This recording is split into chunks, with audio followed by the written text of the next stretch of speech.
সম্প্রতি সময় ঈদ উপলক্ষে মুক্তি পেয়েছে টাইগার শ্রফ এবং অক্ষয় কুমার অভিনীত বড় মিয়া ছোট মিয়া চলচ্চিত্রটি।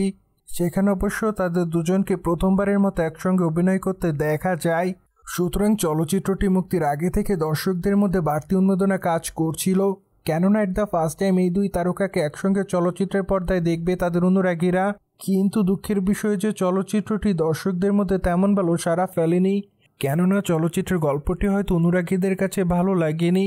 ঠিক এই জন্য অবশ্য 350 কোটি রুপি ব্যয়ের চলচ্চিত্রটি এরই মধ্যে মোটে 100 কোটি রুপি ইনকাম করে, যা অবশ্য ইতিমধ্যে চলচ্চিত্র নির্মাতাদের হতাশ করেছে। কেননা চলচ্চিত্র নির্মাতারা মনে করছেন যে চলচ্চিত্রটি হয়তো সিনেমা হলে ফলপ যাবে। মোরওভার চলচ্চিত্রটি যদি হিট হতো তাহলে অবশ্য এরই মধ্যে চলচ্চিত্র 350 কোটি রুপির বেশি ইনকাম করত। কিন্তু দুঃখের বিষয় যে চলচ্চিত্রটি মুক্তির 5 দিনের মাথায় এখনও চলচ্চিত্রটি মাত্র 100 কোটি রুপি ইনকাম করে। সুতরাং যদি এভাবে চলতে থাকে তাহলে অবশ্য বড় মিয়া ছোট মিয়া চলচ্চিত্রটি বক্স অফিসে মুখ থুবড়ে পড়বে বলে জানা যায়। পায়দয় বর্তমানে টাইগার শ্রফের হাতে অনেকগুলো চলচ্চিত্রের কাজ আছে, কেননা আগামীতে এই তারকাকে র্যাম্বো চলচ্চিত্রে অভিনয় করতে দেখা যাবে।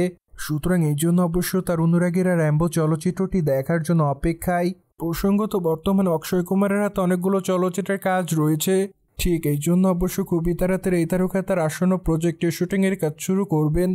সুতরাং যাই হোক, জেনে তো নিলেন বলিউড তারকা অক্ষয় কুমার এবং টাইগার শ্রফের বড় মিয়া ছোট মিয়া চলচ্চিত্রটি বক্স অফিসে মুখ থুবড়ে পড়েছে। মোরওভার এই বিষয়টি নিয়ে কোনো মতামত থাকলে অবশ্যই আমাদের কমেন্ট বক্সে জানাতে ভুলবেন না। সেই সাথে আমাদের চ্যানেলটিকে সাবস্ক্রাইব করে আমাদের সাথেই থাকুন আপকামিং আপডেট জানার জন্য।